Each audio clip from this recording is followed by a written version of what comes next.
Milk का, milk से बनी मिठाइयों का या फिर मिल्क से बनी रेसिपीज़ का हमारे भारतवर्ष में कुछ ज़्यादा ही चलन है। अब बात अगर छोटे बच्चों के दूध पीने की आए तो हमेशा सोचते हैं हम लोग कि दूध गाय का होना चाहिए या फिर दूध भैंस का होना चाहिए, यानी कि काउ मिल्क बेटर है या फिर बुफेलो मिल्क ज़्यादा अच्छा रहेगा बच्चों के लिए। अब ये डिबेट ना कई सालों से चलती चली आ रही है, इंटरनेट पे भी इस बात को काफ़ी ज़्यादा सर्च किया जाता है।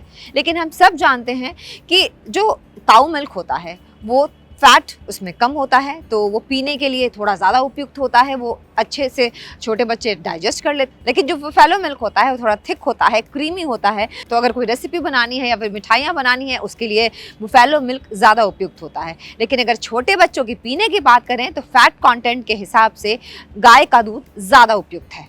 अब अगर हम बात प्रोटीन की करें तो बुफेलो मिल्क में प्रोटीन, मैग्नीशियम, फास्फोरस गाय के दूध के मुकाबले थोड़ा ज़्यादा होता है।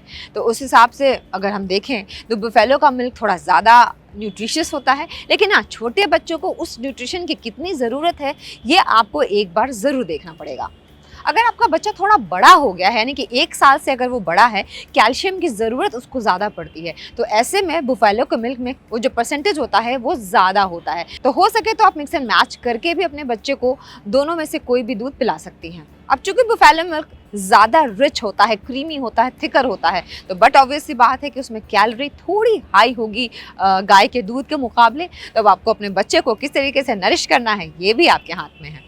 काऊ के मिल्क में पानी ज़्यादा होता है, इसलिए आपके बच्चे को पूरे दिन अच्छी तरीके से हाइड्रेट रख सकता है। तो इस हिसाब से काऊ का मिल्क ज़्यादा अच्छा हुआ। अगर आप लंबी दूरी की यात्रा में हैं तो जो बुफेलो मिल्क होता है वो ज़्यादा देर तक आप प्रिजर्व कर सकते हैं काऊ के मिल्क के मुकाबले। तो जब आप ट्रैवल करें तो इस बात का भी ध्यान आपके लिए बहुत ज़रूरी है रखना, क्योंकि बहुत सारे ऐसे लोग होते हैं जो बाहर का दूध अपने बच्चे को पिलाना पसंद नहीं करते हैं। वो घर से ही दूध को उबाल के और अच्छी तरीके से थर्मस में भर के ले जाते हैं ताकि उनके बच्चे को किसी भी तरीके की असुविधा ना हो। बहुत सारे ऐसे डॉक्टर हैं जो ये सलाह देते हैं कि डाइजेशन के हिसाब से भी छोटे बच्चों के लिए काऊ का मिल्क ज़्यादा अच्छा होता है, क्योंकि वो पतला होता है तो वो डाइजेस्ट अच्छी तरीके से हो जाता है। वैसे भी आप उसको थोड़े थोड़े टाइम पे तो दूध पिलाते ही रहते हैं और ऐसे में काऊ का मिल्क ज़्यादा बेनिफिशियल होगा। तो आप अपने बच्चे के हिसाब से और एक बार डॉक्टर से सलाह लेके ज़रूर ये देखें कि आपके बच्चे के लिए काऊ का मिल्क ज़्यादा बेनिफिशियल है या फिर बुफेलो का मिल्क, क्योंकि प्रोटीनेशियस दोनों ही हैं, दोनों में ही बहुत सारे फ़ायदे हैं और दोनों के अलग अलग फ़ायदे हैं। लेकिन कौन सी चीज़ आपको ज़्यादा फ़ायदा पहुँचा रही है ये आपको डिसाइड करना है।